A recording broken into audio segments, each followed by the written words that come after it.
বন্ধুরা, ড্রাগন গাছে ফুল ফুটে যাবার 2 থেকে 3 দিন পর থেকে সেটা ফলের আকার নেয় এবং সেই ফলটা আস্তে আস্তে বড় হতে থাকে। প্রায় আরও 25 থেকে 30 দিন সময় লেগে যায় এক একটা ড্রাগন ফল মেচুর হয়ে পাকতে।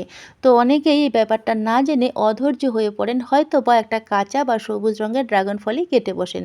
তো কাঁচা বা সবুজ রঙের ড্রাগন ফল একেবারেই খাবার উপযুক্ত নয়।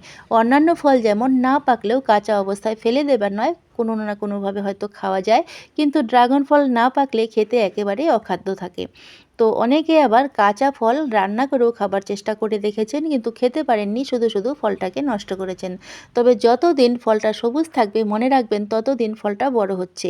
ম্যাচিউর হলে ফল হালকা লাল হয়ে যাবে এবং একদিনের মধ্যেই পেকে যাবে। আর পাকা ফল গাছে 2 থেকে 3 দিন রেখে তারপর খেলে কিন্তু সেই ফলের স্বাদ আরও বেড়ে যায়। ড্রাগন ফল হারভেস্ট করে কিছুদিন ঘরে রেখেও খাওয়া যায়, কিন্তু যখন তখন গাছ পাকা ড্রাগন ফলের স্বাদ কিন্তু অতুলনীয়।